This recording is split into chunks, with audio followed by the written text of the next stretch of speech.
नमस्कार, सत श्री अकाल, राम राम सर, खंबागड़ी वड़कम प्रणाम। आप सभी का ऑल्टरनेट मीडिया में फिर से स्वागत है। हमारे साथ जुड़े हुए सीनियर जर्नलिस्ट धीरेन्द्र पुंदी सर। बीता साल भारत के इतिहास में बड़े सुनहरे अक्षरों में लिखा जाएगा। बहुत सारी डेवलपमेंट हुई।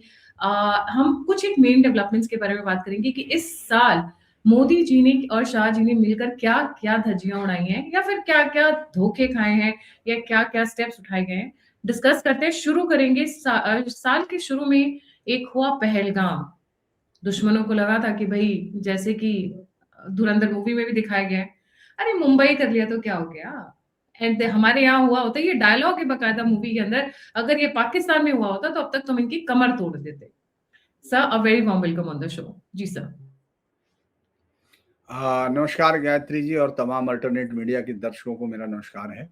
दरअसल हम लोग 2025 को इतिहास के आईने में बहुत एक अहम साल के तौर पर रखेंगे। बहुत कम सालों में इस तरह से बदलाव दिखाई देता है और वो कार्य रूप लेता हुआ दिख रहा है। अगर हम लोग चूंकि शुरुआत वहीं से करते हैं कि जो ऑपरेशन सिंदूर है, और ये नाम भी बहुत ही स्पष्ट तरीके से मैसेजिंग का था कि किस तरह से उन्होंने जो सिंदूर पोंछे उसका जवाब उनको उसी सिंदूर ने दिया, उसी सिंदूर से दिया गया और पाकिस्तान घुटनों के बल ला दिया गया था। अब ऐसा बहुत कम होता है आज के समय में, प्रिसाइजली इतना। जो न्यूक्लियर पावर अपने आप को कहता है पाकिस्तान, जो न्यूक्लियर पावर भी है, वैसे तो रोग स्टेट है और एक ऐसा देश है जो देश होने के लिए नहीं है। सिर्फ नफरत एक जगह डिब्बा बंद करके रखी गई है, जो हिंदुओं से, सनातन से और अपनी जमीन से नफरत करने का एक नायाब जो है उदाहरण है। वर्ल्ड हिस्ट्री में इसको एक यूनिक केस के तौर पर रखा जा सकता है। मैं उसको ऐसे भी देखता हूं कि महज 7 सालों में दुनिया में किसी भी देश में आज तक किसी देश का जन्म नहीं हुआ। 7 सालों में 1940 में आप मांग करते हैं, 1947 में आपको एक टुकड़ा तोड़ के दे दिया जाता है, हजारों साल की एक परंपरा से, क्योंकि आपकी नफरत इतनी गहरी थी। तो इसीलिए जब ऑपरेशन सिंदूर की बात आती है, इसीलिए इस बात को मैं जिक्र करता हूं, क्योंकि एक पिक्चर अगर आपको याद होगा, लॉर्ड्स ऑफ द रिंग है, उसमें रोहान पर अटैक होता है। वो सारे लोग आपने देखी होगी, अगर दर्शकों ने अगर लॉर्ड्स ऑफ द रिंग देखी होगी, तो उसमें जब वो खत्म होना चाहता है, वो जब जादूगर की तरफ से बहुत सारे हत्यारे अलग अलग किस्म के जो बनाए गए हैं, वो जब इंसानों पर हमला करते हैं, वो इंसान नहीं है। तो फाइनल लड़ाई जब राजा लड़ता है तो अपने लोगों के साथ किले के अंदर बंद है, अपने मेन हॉल के अंदर बंद है। तो वो कहता है कि हमें लड़ना होगा। तो वो कहता है कि हाँ, ये आखिरी लड़ाई है, क्योंकि इतनी नफरत के खिलाफ और किया भी क्या जा सकता है। तो वो जो नफरत है पाकिस्तान के अंदर, जो उसकी रगों में बहती है, उसके खिलाफ ऑपरेशन सिंदूर एक ऐसा मैं कहूंगा ऑपरेशन था कि जिसने पूरी दुनिया को यह समझा भी दिया कि उसको कैसे कंटेन किया जा सकता है। वो राष्ट्र कभी ऐसा तो नहीं है कि बदलेगा, लेकिन हमने उनको ये बता दिया कि जब भी छेड़ोगे तो छूटोगे नहीं आसानी से, सस्ते में नहीं जाओगे। तो वो एक बड़ा मुझे लगता है, क्योंकि न्यूक्लियर पावर होना, गायत्री, उसके बाद से आप किसी भी न्यूक्लियर पावर का वॉर नहीं देख रहे हो। जब से न्यूक्लियर अगर कोई पावर बन गई हो तो दुनिया में फिर दूसरी न्यूक्लियर पावर अटैक नहीं करती। लेकिन भारत ने इस थ्रेशोल्ड को बालाकोट में ही पार कर लिया था, उरी के बाद भी कर लिया था सर्जिकल स्ट्राइक में। इसीलिए ये सरकार ने 2025 में उसको मुकम्मल किया और इतनी सर्जिकल प्रिसिजन के साथ एक स्ट्राइक की है जिसने पूरी दुनिया की इंडस्ट्रीज को भी चौंकाया, जो आर्म्स इंडस्ट्रीज हैं, और दुनिया की सरकारों को भी चौंकाया है। पाकिस्तान उससे सुधरा होगा मैं नहीं मानता हूं, क्योंकि पाकिस्तान जिन लोगों को मरने में जो जिसका जनरली ये कहता हो कि ये जो है ये रियासत तैयबा बनी है और तमाम चीजें, इस तरह की वाहियात बातें करने वाला एक मौलवी जो जब सेना अध्यक्ष हो जाता है तो वो कभी सुधरेंगे नहीं है, क्योंकि उनको 72 हूरें की दिक्कत होती है उनको। चूंकि मुझे लगता है बहुत सारे लोग वो इसलिए भी नहीं कर पाते, उनको लगता है कि कहीं एक साथ इतनी 72 हूरें बनाने में टाइम ना लग जाए, वेटिंग ना हो, इसीलिए एक एक करके जाते हैं वो। तो मुझे लगता है ये सब है, और मैं उस ऑपरेशन सिंदूर के साथ ही इस साल की शुरुआत मानता हूं और इस साल के खात्मे तक उसका असर आपको दिखता है। भारत ने ऑपरेशन सिंदूर किया था, इस्लामिक ताकतों ने बांग्लादेश में जिस तरह से बेस बनाया उसको एक हिस्सा आप कह सकती हैं। आसिम मुनीर का भी लास्ट भाषण भी उसी तरफ इशारा करता है, जो मैं आपसे कह रहा हूं कि उनकी नफरत कभी खत्म नहीं होगी। वो खत्म होंगे, नफरत खत्म नहीं होगी, ये बेसिक लाइन है। तो दूसरा एक उसके बाद अगर हम लोग इसको आगे बढ़ते हैं, अगर आप साल के उस पे देखती हैं, तो मैं इसको इसमें ये कहूंगा हमने एक थोड़ा सा ऑपरेशन जी, आप कुछ कह रही हैं। एक छोटे से पॉइंट पे और दो छोटे पॉइंट पे, हमारे यहाँ पाकिस्तानी भर भर कर रह रहे थे, एक सिटीजन ऑफ पाकिस्तान। ऑपरेशन सिंदूर नहीं हुआ होता तो हमें तो पता ही नहीं चलता कि हजारों लाखों लाख आकर लॉन्ग टर्म वीजा में रह रहे हैं। I mean that was a shocker when it started coming out. उसके अलावा सर ऑपरेशन सिंदूर का एक जो सबसे पॉजिटिव इम्पैक्ट अगर आपने ध्यान दिया होगा, जो इंडियन आर्म्स की जो धाक जमी है ऑपरेशन सिंदूर के दौरान, वो आज से पहले कभी नहीं हुई है। जो डिमांड आई है वो एकदम भरपूर जबरदस्त तरीके से आई है। जी। देखिए, उसको ऐसे देख सकते हैं कि हम लोगों ने इससे पहले, इस सरकार के आने से पहले जो स्वदेशी कोई शब्द होता है आर्मी के अंदर, वो विदेशी शब्द था। स्वदेशी शब्द आर्मी के अंदर विदेशी था। और मैं एक बार जब LLCBM का एक जब बहुत ही वो किया गया था, परीक्षण किया गया था, तो DRDO की प्रेस कॉन्फ्रेंस में शामिल था, तो मैंने पूछ भी लिया था ये सवाल, जिस पर वो थोड़ा सा नाराज भी हो गए, क्योंकि इस तरह के सवाल करना तो बदतमीजी होती है कि आप इस तरह के सवाल करेंगे। सवाल सिर्फ इतना सा था कि साहेब, आप बाकी सब चीजें ये कर रहे हैं, ये डिटरेंस पावर होती हैं, आपका गोला बारूद क्यों बाहर से आता है? तो इस पर वो नाराज हो गए थे। यानी इतने समय से अगर आप देखेंगे, बल्कि एक बार मेरा बेटा बल्कि बड़ा पर्सनल अनुभव है, लेकिन उसमें तमाम रिपोर्टर शामिल थे, इसीलिए मैं कह देता हूं कि यहाँ हिंडन एयर बेस पर हर साल 8 अक्टूबर को जो वायुसेना दिवस होता है, उस पर एक प्रदर्शनी भी होती है, उसमें सब पत्रकारों को बुला के कवर भी करते हैं। तो वहां तमाम जितने प्लेन लगे हुए थे, तो मैं परिवार को भी लेके जाते हैं, तो मेरा बेटा उस समय छोटा था, 5th क्लास में था, तो मैं उसको साथ लेके गया। तो पूछने लगा कि ये कौन सा प्लेन है, ये कौन सा प्लेन है। सब रिपोर्टरों के साथ हम लोग बात ही कर रहे थे, तो मैंने बताया ये हम लोगों ने फ्रांस से लिया है, ये हमने रूस से लिया है, ये हमने इंग्लैंड से लिया है, जगुआर ये हुआ है। तो उसने पूछा कि फिर हमारा क्या है? छोटे से बच्चे ने कहा हमारे क्या? तो हमने कहा हमारे पायलट है, मूछें हैं हमारी। तो उस वक्त इसके अलावा तो कुछ नहीं था। लेकिन आज की डेट में हम लोग मार्क 2 बना रहे हैं, जो दुनिया को LCA, दरअसल इस सरकार ने 2014 के आने के बाद ही ये तय किया था। और गायत्री, इस साल में ये खुशी की बात हो सकती है कि 245 करोड़ रुपए का उस समय एक्सपोर्ट होता था। वो क्या होता होगा, कुछ मोजे जुराब उराब, क्योंकि हिंदुस्तानी सैनिक तो सियाचिन में, जब आप एक फोटो देखेंगे सियाचिन के सैनिकों का, उससे पहले 2014 से पहले, तो चश्मे से लेके ऊपर के कवर से लेके हाथों के कवर तक और जूते तक, एवरीथिंग विदेशी था। वहां सिर्फ वाकई मूछें थी, मैं ये उसमें नहीं कह रहा हूं।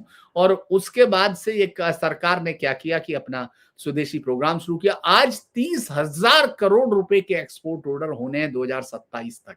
ये एक विलक्षण है। 25,000 से ज्यादा हो चुका एक्सपोर्ट।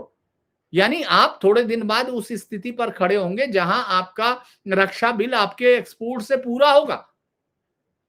वरना ये बात तो सोची नहीं गई, क्योंकि आपको कमीशन के अलावा इस देश में कभी सोचा ही नहीं गया।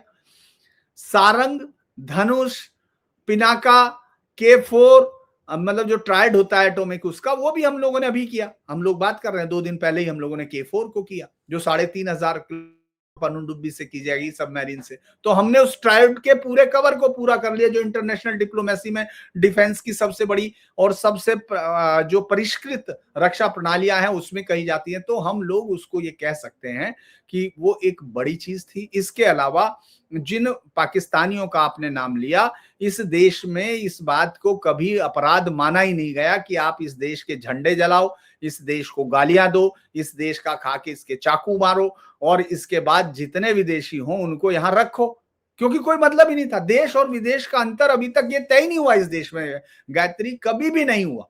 ये इस देश का दुर्भाग्य है। मैं हमेशा ये कहता हूं कि 1947 में हमने देश के टुकड़े तो किए, एक देश ने ये तय कर लिया वो क्या बनेगा, वो पाकिस्तान बनेगा। उसने तय किया, पूरी तरह तय किया, क्योंकि उसके डिफेंस है, उसने अपना जो कॉन्स्टिट्यूशन है उसमें तय किया कि भाई कोई भी गैर हिंदू, वो गैर मुस्लिम ये नहीं बनेगा, ये नहीं बनेगा। जो भी उन्होंने तय किया, मैं उनके उसको नहीं कह रहा हूं।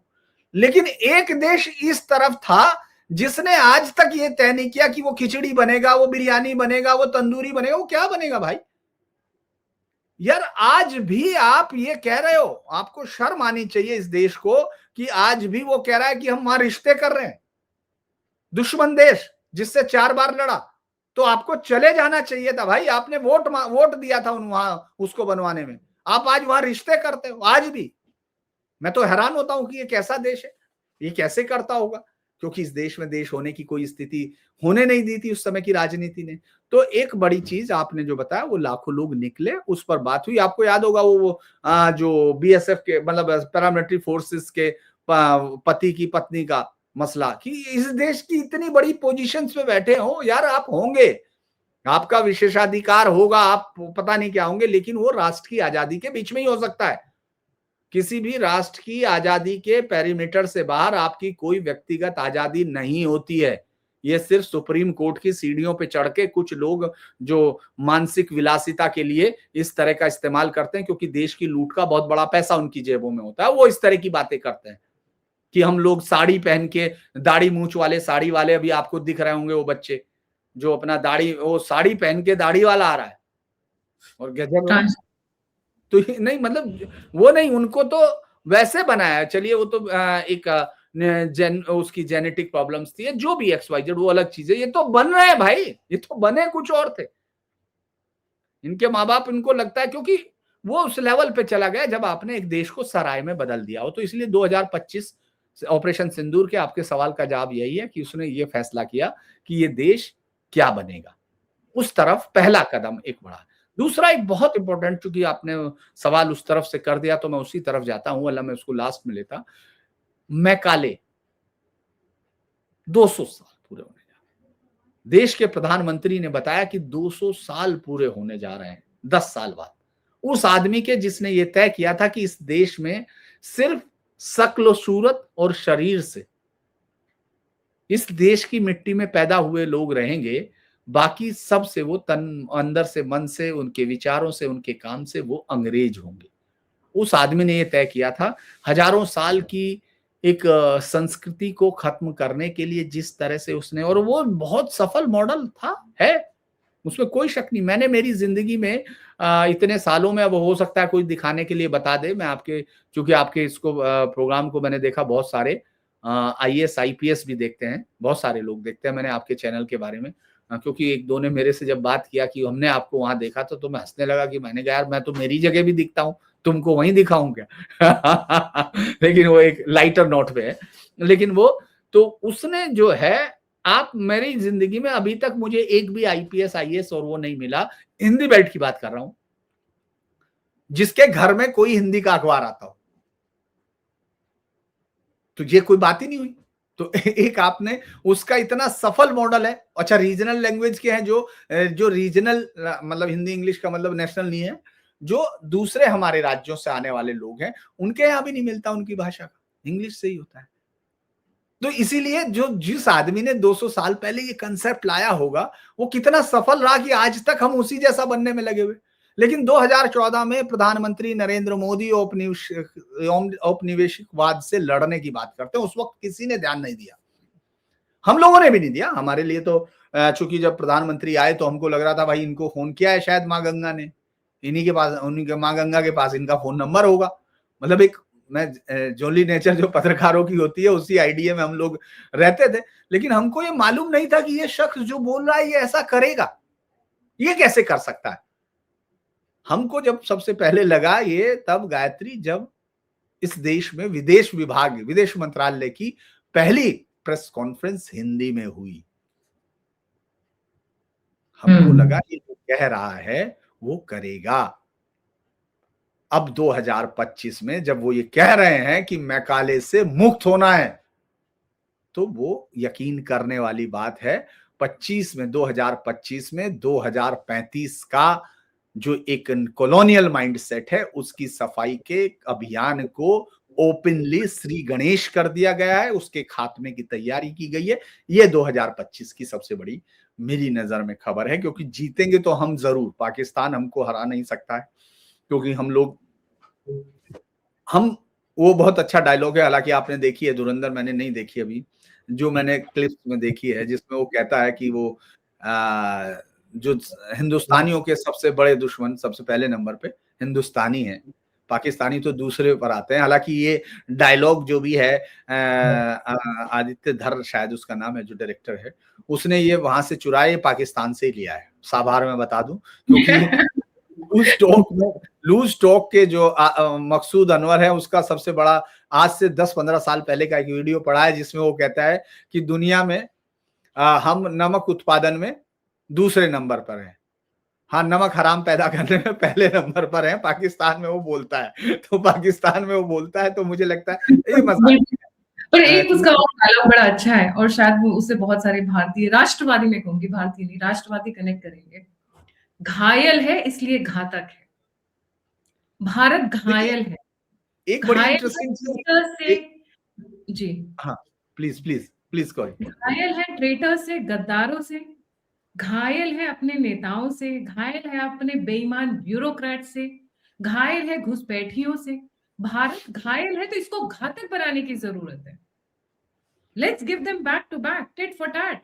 बहुत हो गया, बहुत सह लिया, 1000 साल से ऊपर हो गया। आए आक्रांता, आए चले गए।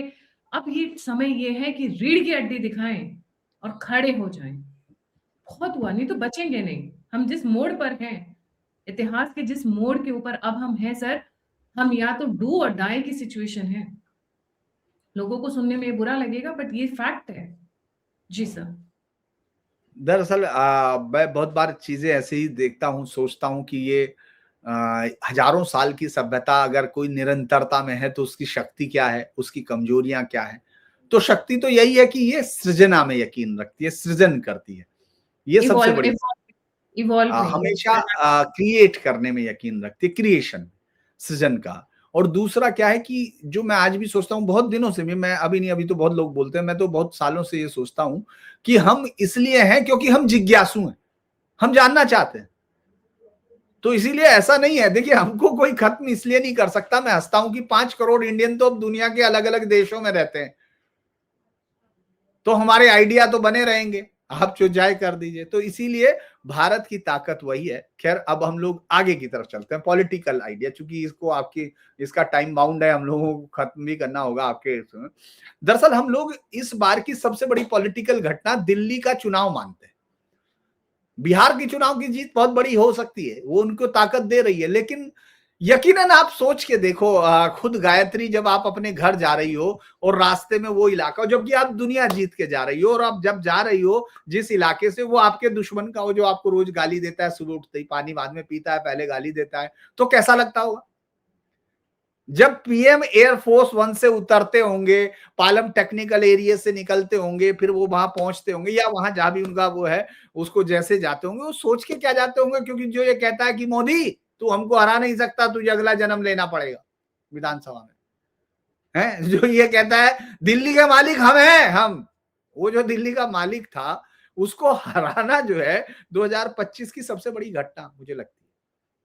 कुछ सोच भी नहीं सकता था कि उस शख्स को, जिसकी एरोगेंस इतनी है, जिसके अंदर कूट कूट के भरी हुई है, और राजनीतिक शिष्टाचार का जो खात्मा लोग इन पर आरोप या दूसरों पर लगा रहे हैं, सबसे पहले उसने किया था। मैं तो उसको 2009 से 10 से 11 से जब से शुरू हुआ, मैंने उसी समय लिखना शुरू किया था कि ये आदमी ने भाषा इसलिए चुनी है क्योंकि ये अपमानित करना चाहता है, ये जानता है इसने भाषा हायर की है, इसकी भाषा नहीं है। क्योंकि जो आदमी आईआईटी पढ़ा हो, जिसने इंडिया की जो सबसे इलीट जॉब मानी जाती है उसमें जॉब किया हो, उसकी भाषा का स्तर इतना गिरा हो कि वो महिला को भी कहता हो शीला दीक्षित, वो शीला दीक्षित ऐसी बैठी है और वो है, जबकि वो सीएम, जो चूंकि उसने भाषा चूज की थी। तो उस आदमी का हराना, वहां से बीजेपी को एक बूस्ट मिलता है, प्रधानमंत्री को भी थोड़ा रिलीफ मिला होगा। 13 से लेके 25 तक एक लंबा, और कभी भी उसके जेल जाने के बावजूद प्रधानमंत्री मोदी ने, तब की तमाम उनके पास ऑप्शन था, उनको कुछ नहीं किया जा सकता, कोर्ट में चैलेंज भी हो सकते थे, सब चीजें हो सकती थी, लेकिन कभी राष्ट्रपति शासन नहीं लगाया, प्रेसिडेंट रूल नहीं लगाया। एक मुख्यमंत्री जेल से मंत्रालय चला रहा है, उसके मंत्री जेल से, मतलब जो भी किया जा सकता था वो सब किया, लेकिन प्रधानमंत्री मोदी ने राजनीतिक तौर पर ही पछाड़ने का खेल किया, और वो आखिर में और हटा दिया। उसके बाद लास्ट में पॉलिटिकल क्या होता है कि लास्ट में सबसे आपने बिहार देख लिया। बिहार की जीत का वैसे तो मैं कहूंगा कि वहां, मैं तो जब जिस दिन गया था, मुझे उसी दिन लगा कि कोई हार की कोई वो नहीं है, कोई उम्मीद नहीं है, क्योंकि नीतीश कुमार का जो ये नीतीश कुमार के लिए जिस तरह की वहां एक्सेप्टेंस थी महिलाओं में, वो अद्भुत थी। और दूसरा, मोदी के साथ मिलते ही वो 1 और 1 11 नहीं, 1 और 1 21 हो रहे थे। बाकी कोई चुनाव में था नहीं वहाँ।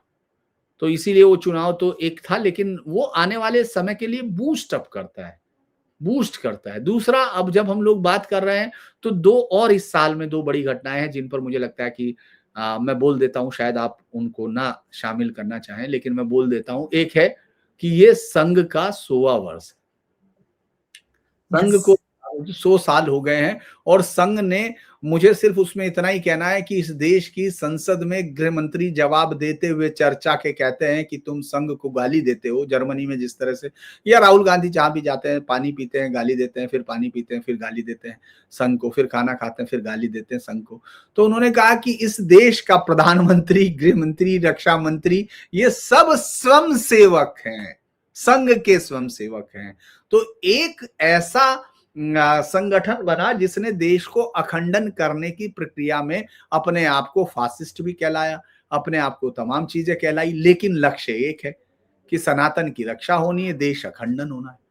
वो आज भी हैं। आज उन्होंने इतनी वो की अपने ऊपर प्रतिबंध झेले, अलग अलग समय पर सरकारों ने प्रतिबंध लगाए, तो उसमें तो कोई है नहीं, लेकिन आज वो सम्मान के साथ अपने 100 साल पूरे होने की, आप ये देखेंगे देश में घूम घूम के अलग अलग जगह पर उत्सव हो रहे हैं। भागवत जो है लगातार लंबे समय से भागवत जो है वो कर रहे हैं। मैं देखता हूं कि भागवत अलग अलग जगह पर संबोधित कर रहे हैं, और भविष्य का जो खाका है वो इस देश की परंपरा का खाका है। और दूसरा, एक संगठन जो 1925 में शुरू हुआ था, 1925 में खत्म होने जा रहा है, वो है कम्युनिस्ट पार्टी। भाई 1925 में 26 दिसंबर 1925 में कानपुर में 7 लोग जुड़ते हैं और वो एक फैसला करते हैं, कानपुर में मीटिंग होती है और वो बन जाते हैं। और उसके बाद 26 दिसंबर को बीजेपी तिरुवनंतपुरम में अपना केसरिया फहराती है, उसका मेयर भी चुना जाता है, डिप्टी मेयर भी उसकी चुनी जाती है। तो ये भी है वो 25 साल में, चूंकि वो वैसे तो 1920 में वो बोलते हैं 2 डेट्स आती हैं, दूसरी एक जो ताशकंद में उन्होंने मनमत राय ने की थी उसको मानते हैं, लेकिन चूंकि वो गद्दार मान लिया गया बीजेपी के उसके अंदर, कम्युनिस्टों में, चूंकि उसने, जैसे ही कम्युनिस्टों में सबसे बड़ी बात होती है, जैसे 5 कम्युनिस्ट होते हैं तो 5 पार्टी होती है और एक छठी पार्टी होती है, एक सबकी अपनी अपनी पार्टी होती है, एक उनकी सबकी मिलके एक पार्टी होती है। तो ये पूरे देश में हुआ, लेकिन उनका जो आभा मंडल टूटा है वो 2025 में टूटा है, क्योंकि केरल में 1957 में सबसे पहले पूरी दुनिया में पहली इलेक्टेड वाया बैलेट कोई सरकार कम्युनिस्टों की बनी थी, ईएमएस नंबूदरी-पाद के नेतृत्व में। और ये भी एक बड़ा विचित्र है कि बाद में 2 साल बाद ही उनको उस पर राष्ट्रपति शासन लगा था, इस देश का पहला शासन लगाया गया था। और मुझे बहुत ही, चूंकि श्रीमती इंदिरा गांधी की सलाह पर उनके पिताजी ने लगाया था। और उसके बाद जो है, आज जो है कांग्रेस और लेफ्ट एक साथ खड़े हैं, ये भी बड़ा दिलचस्प है। लेकिन लेफ्ट की विदायगी हुई है, ये एक 1925 से 2025 की यात्रा में 2025 इसलिए कहा जाएगा क्योंकि 45 साल से तिरुवनंतपुरम पर उसका कब्जा था लेफ्ट का। और मैं विदाई इसलिए कह रहा हूं कि ज्यादातर जगह पर वो वहां तीसरे नंबर पर भी पहुंचे। ये बड़ी दिलचस्प बात है। तो मुझे लगता है कि एक 2025 को आप इन 2 संगठनों के मायने से भी देख सकती हो, उसको कह सकते हैं। एक बड़ा पॉलिटिकल घटना हुई जिसको पत्रकारों ने बहुत बेचा, उन सब यूट्यूबर्स ने रात दिन जिस तरह से बेचा, वो था जगदीप धनखड़ का उपराष्ट्रपति पद से अचानक इस्तीफा देना। संवैधानिक गलियारों में इस बात को लेकर अलग अलग चर्चाएं होती रही, लोगों ने बहुत कुछ कहा, तमाम चीजें में हो सकता है इसमें बहुत सारी चीजें रही हों, क्योंकि दर्शकों का वर्ग है, जो आपके भी दर्शक है या कोई भी दर्शक है, वो भी 2 हिस्सों में बटा रहता है। उनको कोई बीच की लाइन पसंद नहीं होती, वो सही है या गलत है इससे उनको कोई मतलब नहीं, वो उनको जो चाहिए वो आप बताना पड़ेगा। ये भी एक बड़ा, मैं तो यही कहूंगा एक पत्रकार के तौर पर, ये मेरा एनालिसिस है, वो बहुत लंबे समय, चूंकि ज्यादा दिन नहीं हुए, बट ये है। तो उसमें जगदीप धनखड़ को लेकर दोनों के अपने अलग अलग होंगे, लेकिन मैं कई बार ये सोचता हूं कि वो ऐसा कोई काम कर पाने की स्थिति में तो नहीं होंगे कि वो सरकार के सामने कोई असहजता कर दें, क्योंकि मोदी और शाह के समय में ये संभव नहीं। वो सारे सूत्र अपने हाथों में रख के करते हैं। और ये कोई राजनीति में कोई गलत बात इसलिए नहीं है गायत्री, क्योंकि जीतना और जीतने के बाद आपको सत्ता में रहना और सत्ता में रहने के बाद बदलाव करना, ये एक अनिवार्य प्रोसेस है। अगर आप सत्ता में नहीं है तो आप बदलाव नहीं कर सकते। आपको मालूम नहीं है कि वहां क्या होगा, तो ये उन्होंने किया है।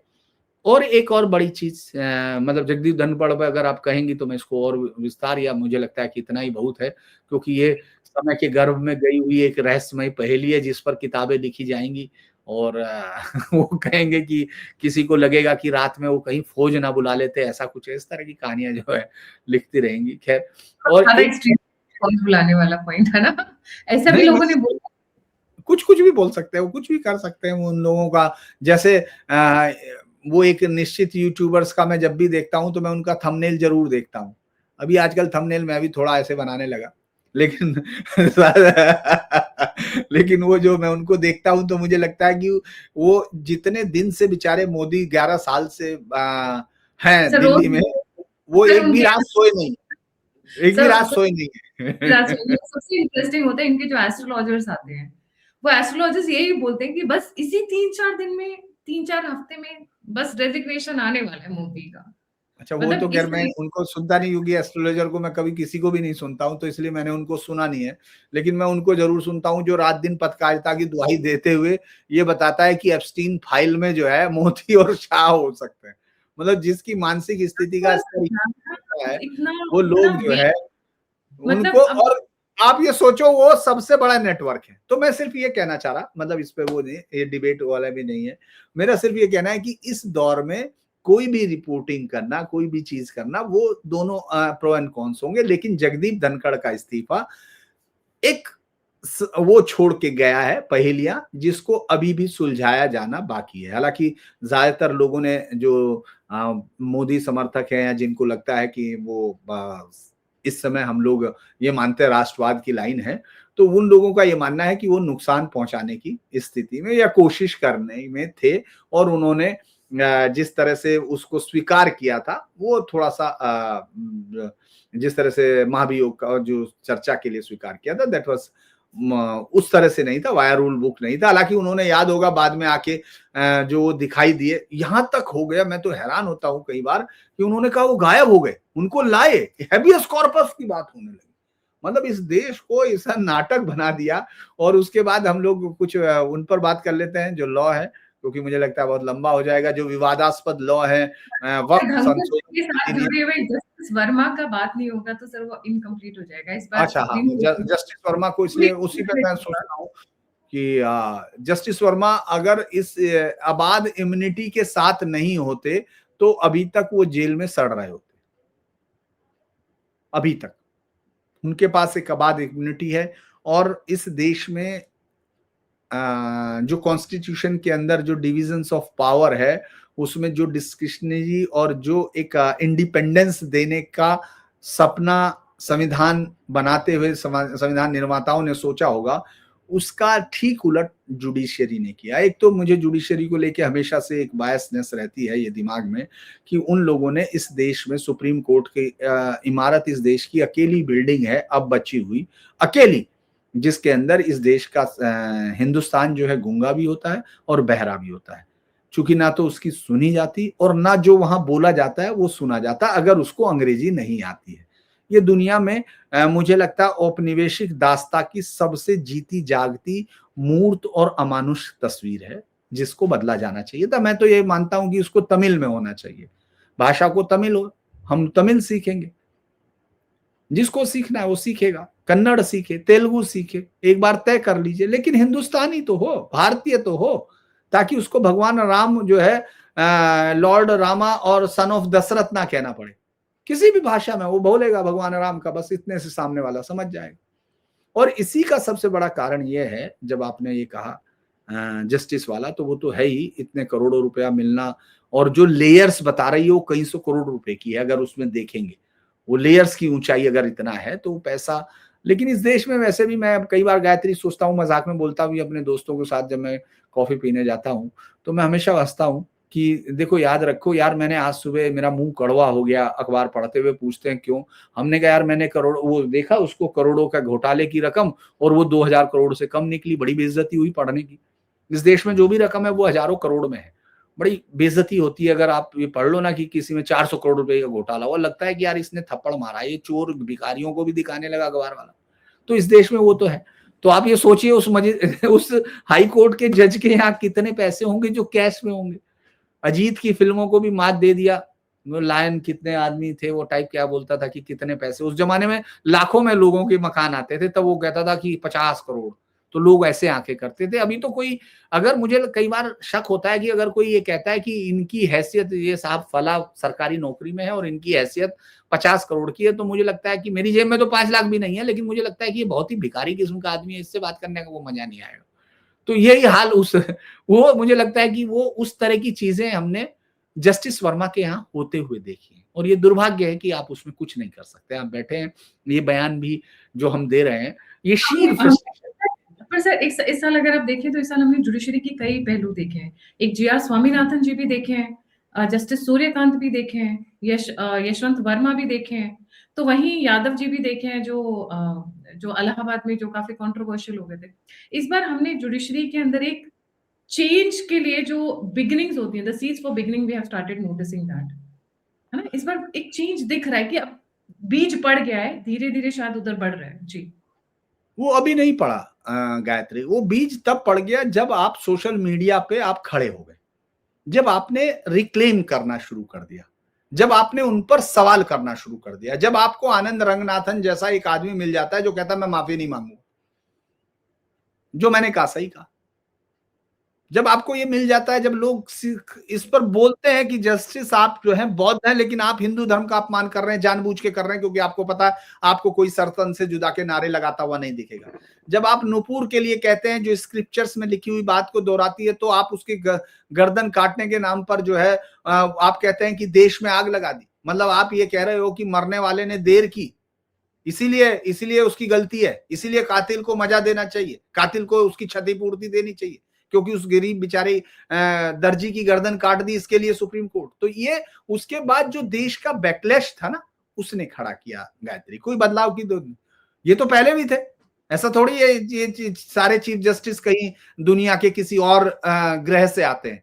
ये जरूर है, ये कुछ फैमिलियों से आते हैं, 265 से 300 फैमिली है, इसके अलावा कुछ नहीं है। और वो कोई भी हो, उसमें कोई ऐसी चीज नहीं है, लेकिन वो लोग दुनिया के किसी और, क्योंकि मैंने आपको बताया जब भाषा की दूरी होती है ना, आप ये सोच के देखो कि भाषा की दूरी होना उस कल्चर से दूर होना होता है। भाषा सिर्फ भाषा नहीं होती, भाषा 7000 साल की वाहक है, उनके मूल्यों के, उनके जो अब उसके मर्यादाएं हैं, उसके जो मूल्य हैं, उन सब की वाहक है। जो उसमें निषेध है, जो उसमें स्वीकार है, उस सब का बड़ा चेंज उसी से आता है। तो जब आपकी भाषा से अब वो पढ़ने भी लगे, ऐसा थोड़ी वो नहीं पढ़ते होंगे, या ऐसा है कि वो पैदा ही इंग्लिश में बोलते हुए थे, नहीं, वो उससे दूर होते हैं। और उससे दूर होने में, वो उस देश से दूर होते हैं, इतनी घृणा में भरते थे, तो उनको लगता था कि वो जो कह रहे, क्योंकि देखिए एक आइडिया तो रहा इस देश में कि सनातन को गाली दो, पवित्र हो जाओ और प्रगतिशील हो जाओ और जेएनयू जैसे स्कूल हो जाओ, कुछ भी हो जाओ। तो ये चीजें अब धीरे से जब आप जवाब देने लगे, आप सोशल मीडिया पे आ गए। अच्छा, पहले क्या होता था, एक मान लो मैंने आपके लिए खबर छाप दी कि गायत्री नाम की एक लड़की है जो बहुत ही बददिमाग है, बहुत ही ये है, तो अब आप क्या करोगी? उस समय तो अखबार चलता था, क्या करोगी? मेरे संपादक के नाम खत लिख दोगी, ज्यादा ज्यादा क्या कर दोगी? उसको डस्टबिन में फेंक देंगे। हजारों खत आते थे, वो डस्टबिन में पड़े रहते थे। तो मोनोलॉग था उनका, क्या वो थी ताकत। उसके बाद फिर आप देखो, फिर टीवी आ गया, हम लोगों ने टीवी में काम किया, और हम लोग जो भी करते थे, मैं तो एडिटर भी रहा, अभी चैनल में ही हूँ, तो आप ये सोचिए कि जब भी वो आता था तो वो क्या करता था, मेल भेज देता था। मेल किसके पास आएगा? इन्फो पे आएगा, जाओ क्या करना है।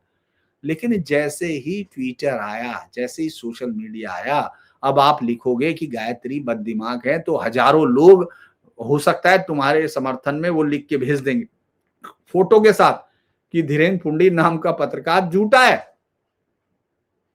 तो ये पब्लिक के अंदर जो ताकत आई है ना, इस ताकत ने उनको, उनके जो दुर्गों पे बैठे हुए, जो समंदर के अंदर एक छोटी सी नाव में बैठ के जो ये समझ रहा है ये मेरा है, जब तक समंदर में लहरें नहीं आती तब तक तुम बादशाह हो। समंदर की लहरें बड़े बड़े जहाजों को डुबा देती हैं। तो ये तो छोटी सी आइडियोलॉजी थी जो इस देश को रहन पे रखे हुई थी, गुलाम रखे हुए थे। ये सब चीजें जैसे क्यों हारा? क्योंकि उसका झूठ चल रहा था, वो यूनिवर्सिटीज में थे, वो इंटेलिजेंसिया पे थे, उनका कोई काउंटर नहीं था। काउंटर ऐसा नहीं कि उनकी बातें को काटा नहीं जा सकता, वो तो एकदम वाहियात बातें कर रहे थे, उस देश को 17 टुकड़ों में कर रहे थे। लेकिन ये बताने के लिए कोई लोग तो हों जिनको पता था, तो उनकी बात सुने जा रहे थे कि जैसे दुनिया में सबसे ज्यादा आप ये सोचिए नक्सल, मैं एक बात भूल गया था, अच्छा हुआ इसमें आपके इसमें हो गया, मुझे लगता है बहुत शायद आपका वीडियो भी लंबा हो गया। लेकिन नक्सल उन्मूलन की बात जो है वो भी एक 2025 की विदाई को आप गौर कीजिए। इस ऐसे राक्षस ने, लाल राक्षस ने इस देश में, और उसके जो समर्थकों ने, जो उसके समर्थक यहाँ बैठे रहते थे दिल्ली जेएनयू, दरअसल वो तो फुट सोल्जर हैं, उनका ब्रेन तो इन सब जगह में है। जो हत्यारे जो हमारे बीच में बैठ के मानवाधिकार पे भाषण देते हैं, सलीम, मुझे फिर याद आ जाता है, सलीम नहीं, योगेंद्र यादव, तो वो जो है मुझे हमेशा ये लगता है कि ये आदमी किस तरह से उनकी वो कर सकता है। देखिए जातिवाद भी हुआ होगा, वो भी खत्म हुआ है, और होता होगा, मैं नहीं कह रहा कि नहीं हुआ होगा, लेकिन एक नेचुरल कोर्स है कि बदलता चला गया। जो था, जो चीजें अच्छी थी उनको लोगों ने अडेप्ट की, जो खराब थी उनको छोड़ते चले गए, ये कल्चर का एक हिस्सा होता है। लेकिन आप ये सोचिए, वो कह रहे हैं कि नहीं, बंदूक फैसला करेगी, और वो जिसने देश में, जिसने पैदा होते ही पहले महात्मा गांधी का विरोध किया, फिर देश की आजादी का विरोध किया, 1940 में देश के टुकड़े हुए, 1900 टुकड़े करने का प्लान दिया, 17 टुकड़े करने का अधिकारी थीसिस देके गंगाधर अधिकारी ने अंग्रेजों को कहा कि भाई इसको टुकड़ों में करो, वो नहीं माना गया, तो उन्होंने पाकिस्तान की वो की समर्थन। आप ये सोचिए, वो गाली किसको दे रहे, कि साहब इन्होंने संघियों ने और फासिस्टों ने, अरे उनका रिकॉर्ड है भाई, उन्होंने बाकायदा पाकिस्तान के लिए लड़ाई लड़ी है, उन्होंने देश को 17 टुकड़ों में, ये तो संघ ने नहीं किया होगा, लेकिन इसके बावजूद वो मुहाफिज हो गए, ये क्रिमिनल हो गए।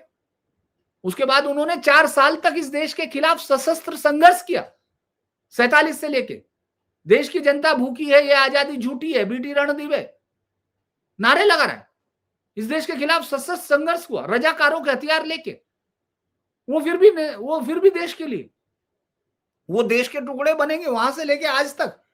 और जानते हैं, जब 51 में स्टालिन ने इनसे कहा कि स्वीकार करो ये आजादी, तो आपको मालूम होना चाहिए उन्होंने इसलिए किया कि लोकतंत्र एक साधन होगा साध्य हासिल करने का। साध्य क्या है? इस देश के टुकड़े करना। तो ये तो कोई लॉजिक नहीं है ना। तो इसलिए नक्सल जो उनका सबसे क्रांति खूनी बीज था, उसको काटने में इस बार 2025 ने बड़ी कामयाबी हासिल की, खत्म हो जाएगा। बिल्कुल सही सर कह रहे हैं। एक नक्सल और एक बहुत बड़ा और इम्पोर्टेंट एस्पेक्ट है, फॉर्चुनेटली अनफॉर्चुनेटली वो भी जुडिशरी से जुड़ा हुआ है, वक्फ। ये जो इन्होंने बोल रहा था, वक्फ को ही मैं करने के साथ मुझे लग रहा था कि वक्फ के साथ ही मैं इसको देखूंगा। वक्फ ही बता रहा था कि जिसके बीच में ये सब आए कि वक्फ का एक ऐसा मामला था, और खास तौर से वक्फ बाय यूजर, जिसमें अभी भी आप देख रहे होंगे कि वो जो कब्जे, पूरे देश के कब्जे, जो जितनी संपत्ति जो पाकिस्तान गए, दरअसल वक्फ बनना इस देश में बहुत ही इस देश के खतरनाक साइन की तरफ था। आपको यहाँ वक्फ की जरूरत नहीं थी, क्योंकि पाकिस्तान में किसी तरह का कोई इस तरह का नहीं रहा। आपने क्या किया, वो और खेल बहुत बड़े हुए। जो लोग पाकिस्तान चले गए, वो आए, वो जाते वक्त, चूंकि ये संपत्ति अनियमित संपत्ति में थी, चूंकि उनको वहां पाकिस्तान में हिंदुओं की संपत्ति मिलनी थी, वो यहाँ क्या कर गए, वो इसको जाते हुए कि साहब हम वक्फ करके जा रहे हैं। अबे ये तुम कौन हो, तुमको तो जाना है भाई देश छोड़ के। और उसके बाद चलिए ठीक है, चलिए उस समय, उसके बाद तो सुरसा की तरह मुंह बढ़ाता चला गया। भाई आप क्या कर रहे हो? इस देश में जो भी देखा, एक खाली 14 ईंटें इकट्ठी कर ली और एक हरी चादर कहीं से इकट्ठी कर ली और बस रख दिया, हो गया साहब। वो कौन था साहब? ये कैनले साहब, ये जो है हिंदुओं को मारने आया था साहब। तो सब जाके हिंदू औरतें, हिंदू बच्चे, हिंदू पुरुष जो आके उसको पैसे चढ़ाने लगते हैं कि साहब ये तो मारने आया था, बहुत बड़ा काम करने आया था। योगी साहब ने एक और काम अच्छा हुआ, याद दिला दिया आपने, चूंकि ऐसे तो इस पे तो खैर वीडियो पे मुझे लगता है ये अनंत हो सकता है, लेकिन चलिए मैं यही है। अब सैयद सलार मसूद गाजी लिख दिया। जो आदमी इस देश में बच्चियों को, महिलाओं को सेक्स स्लेव बना के दुनिया के बाजारों में बेचने आया है, उनके साथ अनंत पीड़ाओं का एक सफर देने आया है, जो इस देश को लूटने आया है, जो इस देश को कन्वर्ट करने आया है एक ऐसी हत्यारों और विचारों की हत्या करने वाली विचारधारा में, उस आदमी को इस देश में बच्चे देने वाले के उसके तौर पे मान लिया वहां बारातें जाती हैं, क्योंकि उसको कहा जाता था साहब ये तो बारातें 500-700 हिंदुओं की बारातें वहां वो जाए। अरे जो आदमी हत्यारा है भाई, उसको लिखा है।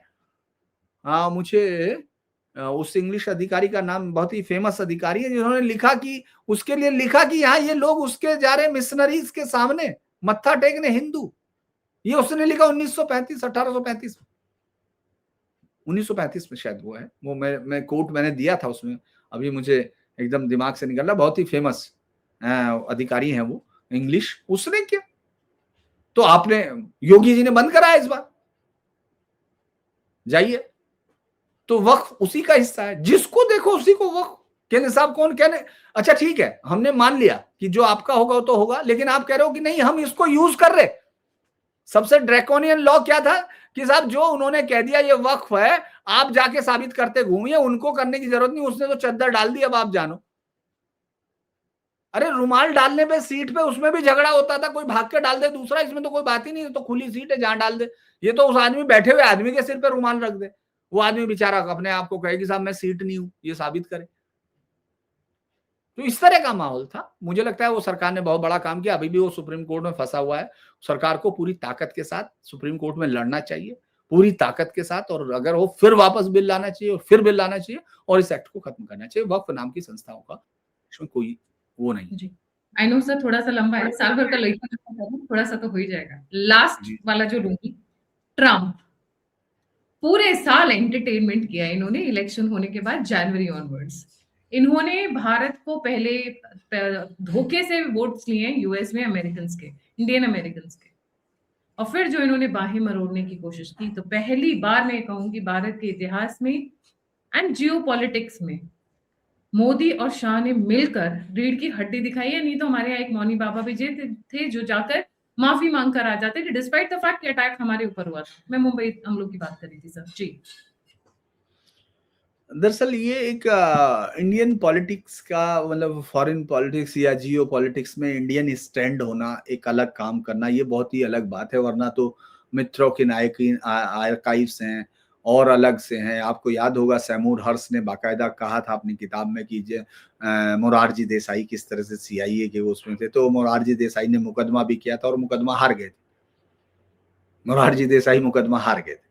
इसके अलावा आप ये सोचिए कि श्रीमती इंदिरा गांधी के लिए क्या कहा गया, जवाहरलाल नेहरू जब 1927 में गए तो क्या कहा गया। इस देश में कभी देश के लिए लड़ने वाला ही नहीं था। ये अकेला देश था जिसमें लोग सब इस देश के खिलाफ खड़े होते थे। मैं बहुत व्यक्तिगत एग्जांपल बताता हूँ। इटली के जब वो मैरीन्स थे जिन्होंने भारत के 2 मछुआरों को मार दिया था, याद होगा केरल में, तो उसमें जब मैं एक बार मिनिस्ट्री ऑफ होम में जो वो भी उसमें जाते थे, जब बातचीत होती थी, तो उस दिन बहुत इरिटेट थे वो अधिकारी, जेएस लेवल के थे, गुस्से में थे। तो मैंने पूछा कि क्या हुआ सर, हम लोग अक्सर जब जाते थे मिनिस्ट्री ऑफ होम का, तो उन्होंने कहा कि हमको ये समझ में ही नहीं आ रहा, जो मिनिस्ट्री कोई वो था एमईए का या अधिकारी था, वो कहता कि ये हमारी तरफ से है कि उनकी तरफ से है।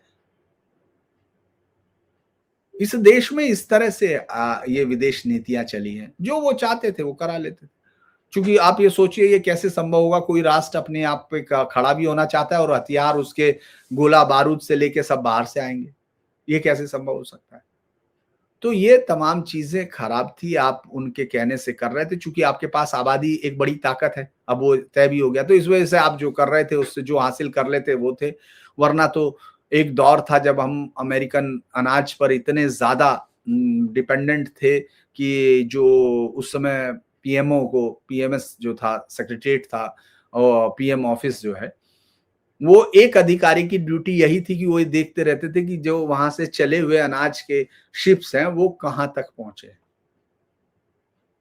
वो ये देखते रहते थे, उनकी ड्यूटी थी। तो उस दौर से इस दौर तक आना एक बड़ा दिलचस्प वाकया भी है कि आज हम दुनिया की एक अकेली ताकत से, जो सबसे बड़ी ताकत है, उससे टकरा रहे हैं। चूंकि देखो चाइना से हम इसलिए उसको अपने उसमें नहीं रख सकते कि चाइना उससे ज्यादा खतरनाक है, हमारी जमीन लिए बैठा है और हमेशा से उसकी स्ट्रेटजी है वो हमेशा लेकिन हमने अमेरिका के साथ न केवल उसके कहने पर न समझौते किए, ना उसके कहने पर वो किया। और ट्रंप जो कर रहे हैं, वो मैं इसलिए नहीं बहुत ज़्यादा उस पर बोलता हूँ हमेशा, क्योंकि हमारे पास जो वो आता है, जो बहुत इन्फॉर्मेशंस हैं, वो हम हमारे हिसाब से रिसीव करते हैं। क्योंकि ट्रंप ने $500 बिलियन के समझौते तो अपने देश को दिलाए हैं, $700 बिलियन के समझौते। ट्रंप अपनी एक इकोनॉमी को जो दुनिया की 180% जीडीपी उसके ऊपर लोन है उसका, उसकी जीडीपी इतने बड़े लोन में है जो दुनिया में कहीं नहीं है। तो धीरे धीरे अमेरिका, उन लोगों का ऐसा कहना है कि खत्म हो रहा था तो उसको लेने के लिए उनके, लेकिन मैं सिर्फ ये कहूंगा कि हमने हमारी रीढ़ दिखाई, हमने हमारी जरूरतें बताई, हमने ये बताया कि हम तुम्हारे सामने झुकेंगे नहीं, और जबकि हमारा सबसे नाजुक मसला है, लेकिन इसके बावजूद हमने खड़े होकर बताया। और ट्रंप क्या कहता है वो उनकी देश की जनता तय कर देगी, लेकिन हिंदुस्तानियों के लिए जो उसने किया है, मुझे लगता है कि सबसे ज्यादा घातक वार उसने H1B वीजा पे किए। टैक्स टैरिफ्स तो है ही हैं, उसने इंडियंस को कंटेन किया कि भाई इससे ज्यादा संख्या नहीं आएगी। तो आप, अब वो अमेरिका क्या होगा ये तो देखने की बात है। अलग अलग लोग अलग, जैसे बहुत सारे एक्सपर्ट को मैं सुनता हूं, उनके मुताबिक जो है, ये अमेरिका अब अपने आप को विश्व की जो एक ताकत है उससे अलहदा कर रहा है, ये भी बात है। और ये 100% होगा। जब आपके लिए बोलने वाले नहीं खड़े होंगे तो फिर आपको कौन कहेगा?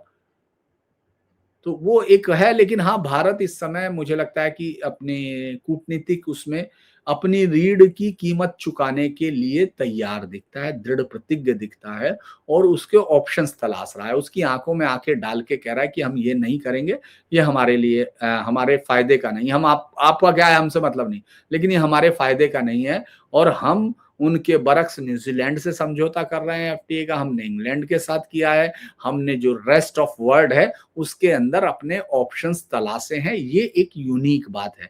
हम उस पर जरूर बात करते हैं कि अमेरिका के साथ क्या हो रहा है, हम ये नहीं कर रहे कि हमने अब क्या कर लिया। तो ये एक नया फ्यूचर है, मुझे लगता है कि मैं इसको यही कहूंगा कि ये जी। हमारे देश को और ऑप्शंस में ले जा रहा है। जी, जी, बिल्कुल सही। Thank you so much sir for joining. जाने से पहले व्यूअर्स से रिक्वेस्ट है, ऐसी मज़ेदार डिटेल वीडियोज़ के लिए ऑल्ट न्यूज़ मीडिया देखते रहिए। आप धीरेन सर हमारे साथ जुड़ते रहेंगे। धीरेन सर ने अपना चैनल रिसेंटली शुरू किया है, Dhiren Pundi news point. Please like, subscribe और शेयर ज़रूर करें। बहुत मेहनत लगती है, पूरा निचोड़ है उनकी जर्नलिस्टिक करियर का, मैं ये कहूँगी।